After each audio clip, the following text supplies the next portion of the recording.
Fils et filles du bon Dieu, Mbolo Samba de grâce et de bénédiction à tout un chacun de vous pour ce jeudi de la première semaine du temps de l'Avent, année liturgique. C'est lorsque viendra le Messie, le Seigneur sera pour son peuple un fondement inébranlable. D'abord, la première lecture, Isaïe le chapitre 26, les 6 premiers versets. La cité fondée sur Dieu. Aux époques de troubles, l'homme est en quête de sécurité et de point d'appui. Or, Dieu seul est un rocher inébranlable. C'est sur lui que se bâtira la cité, mais aussi toute entreprise humaine sous peine d'être finalement vouée à l'échec. Fils et filles du bon Dieu, fonde ta cité sur Dieu. La cité fondée sur Dieu. C'est-à-dire ton cœur doit être également cette cité-là fondée sur Dieu. Dieu seul, fils et filles du bon Dieu. Le thème de la lutte des deux cités, Babylone et Jérusalem, est constant dans la Bible, fils et filles du bon Dieu, Apocalypse 18-21, symbole de la lutte entre le mal et le bien. Le Seigneur a mis pour nous protéger remparts et avant-murs. Belle image, double défense. Et c'est Dieu qui fait le rempart. N'oublions pas qu'à cette époque, les habitants de Jérusalem, et Isaïe lui-même, apprenaient chaque semaine les nouvelles alarmantes de la chute de telle ou telle ville, à 50 km de chez eux, dans le royaume du Nord. Essayons de songer à notre propre fragilité. Mais le Seigneur est là pour nous protéger, fils et filles du bon Dieu. Le Seigneur construit solidement la paix, fils et filles du bon Dieu. Les hommes d'aujourd'hui, plus encore que ceux des âges précédents, savent que la guerre est destruction, malheur, mort. Ils savent aussi que le sort de la paix est indivisible et se joue au plan international. Toute guerre, même locale, retentit dans le reste de l'humanité. Voilà pourquoi prions, fils et filles du bon Dieu, pour la paix. Prions pour notre pays, le Gabon, pour cette transition, pour plus de paix, fils et filles du bon Dieu. Mettons-nous sur le chemin de la prière. Les prophètes ont développé le thème de Dieu roc, du solide avec le Seigneur. Oui, la véritable sécurité d'une ville ne vient pas de ses moyens de défense humains, mais de son appui sur Dieu. Amen. J'insiste là-dessus, la véritable sécurité d'une ville, d'un pays, ne vient pas de ses moyens de défense humains, mais de son appui sur Dieu. Amen. Dieu est le vrai rocher, image de la solidité de la pierre que Jésus reprendra dans l'évangile. Bâtir sa maison sur le roc. Tu es prêt, pierre, tu es roc, et sur cette pierre, sur ce roc, je bâtirai mon église. Oui, fils et filles du bon Dieu. Le texte nous dit, il a rabaissé ceux qui siégeaient dans les hauteurs. Il a humilié la citadelle inaccessible. Rappelez-vous, fils et filles du bon Dieu, celui qui s'abaisse sera élevé. Celui qui s'élève, qui montre moi, c'est moi, sera abaissé, fils et filles du bon Dieu. C'est le même thème complémentaire. Fragilité des sécurités humaines. Puisqu'il y a fragilité, voilà pourquoi allons vers le Seigneur, notre Dieu, le Dieu roc, le Dieu solide, pour solidifier notre vie, fils et filles du bon Dieu. Voilà la meilleure sécurité, fils et filles du bon Dieu. L'évangile de ce matin, Matthieu, le chapitre 7, verset 21, puis 24 à 27, la parole vécue, base de l'existence chrétienne. Se contenter d'une religion de mots au niveau de la bouche, des lèvres, c'est bâtir sur le sable, fils et filles du bon Dieu. Mais beaucoup de chrétiens, ils sont là, c'est seulement la bouche. Venez louer Jésus. Est-ce qu'au plus profond de leur cœur, ils louent le Seigneur?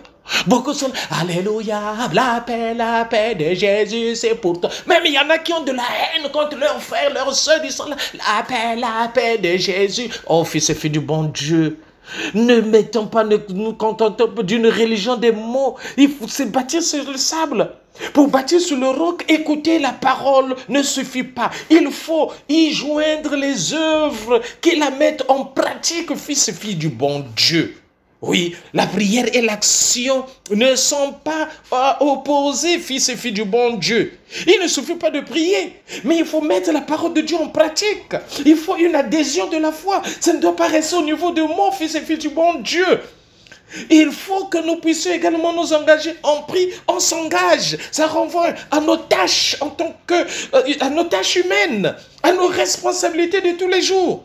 Ce n'est pas que tu arrives là, tu as sarclé une plantation et puis tu dis, ah j'ai pris, Seigneur, viens planter. Tu crois que le Seigneur viendra planter? Non, mais il a besoin que tu puisses d'abord faire le premier pas afin que lui puisse te donner la force. Ce n'est pas en restant à la maison, tu es là en train de prier des neuvaines et que tu vas satisfaire à ton examen. Mais non, fils et fille du bon Dieu. Mais il faut également étudier tes leçons et demander la force de Dieu, fils et fille du bon Dieu. Ce qui intéresse Dieu dans ma vie, dans notre vie, ce ne sont pas seulement des moments de prière, mais également tous nos moments de la journée, fils et filles du bon Dieu, les actions, fils et filles du bon Dieu. Et soyons dociles à son action, fils et filles du bon Dieu. Oui, tout homme qui écoute ce que je dis là et le met en pratique, voilà, c'est la même idée. Un rythme de vie essentiel en 2 temps. Écoutez, mettre en pratique. Mettre en pratique, écouter. Écouter, mettre en pratique. Mettre en pratique, écouter. Oui, agir vraiment à conformer mes actes, fils et filles du bon Dieu. C'est ce que veut le Seigneur dans le quotidien de ma vie, afin qu'il puisse bâtir en moi quelque chose de solide. Oui, la parole de Dieu est là pour chacun de nous. Le vouloir du Seigneur, c'est pour que nous puissions mettre sa parole en pratique. C'est construire sur du roc. C'est bâtir notre vie sur le roc.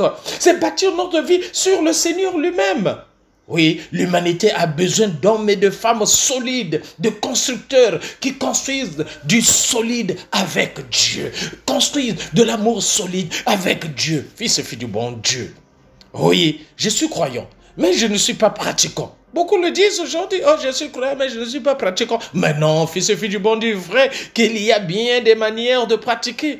On peut pratiquer la charité, pratiquer la justice, pratiquer la prière, pratiquer la bonté, pratiquer la foi. Mais Jésus semble dire ici qu'il faut être honnête, ne pas se contenter des bons sentiments ou des bonnes intentions. Il faut mettre en application sa foi, fils et filles du bon Dieu. On reconnaît l'arbre par ses fruits et le chrétien également par sa manière d'être, par son comportement, fils et filles du bon Dieu. Il faut mettre en application sa foi. Si on dit qu'on croit, fils et filles du bon Dieu, il faut mettre en application la charité. Si on dit qu'on aime, fils et filles du bon Dieu, sinon, c'est comme une maison bâtie sur le sable. D'ailleurs, le Seigneur le dira, c'est bien dans Matthieu le chapitre 6, ce n'est pas tous ceux qui disent Seigneur, Seigneur, ceux-là rentreront dans mon royaume. Le Seigneur veut que nous puissions mettre en pratique sa parole. Écoutez et mettre en pratique, fils et filles du bon Dieu. Écoutez, mettre en pratique. Voilà les 2 mots pour être de véritables fils et filles du bon Dieu. Aimons-nous vivants, c'est mettre en pratique la parole de Dieu et préparons notre ciel en faisant le bien sur la terre. C'était le Père Paul Jess Tounou de la paroisse Saint-Michel de Nkembu, mais c'est Saint-Michel de la Gloire. Là, nous sommes dans l'archidiocèse de Libreville, c'est au Gabon. Sainte journée de grâce et de bénédiction, tout un chacun de vous. N'oublions pas, Kipé, Yayo, fils et filles du bon Dieu, mets la parole de Dieu en pratique. Sala, Sambila, Sambila, Sala. Le travail et la prière et le travail. Voilà la clé de la réussite, fils et filles du bon Dieu.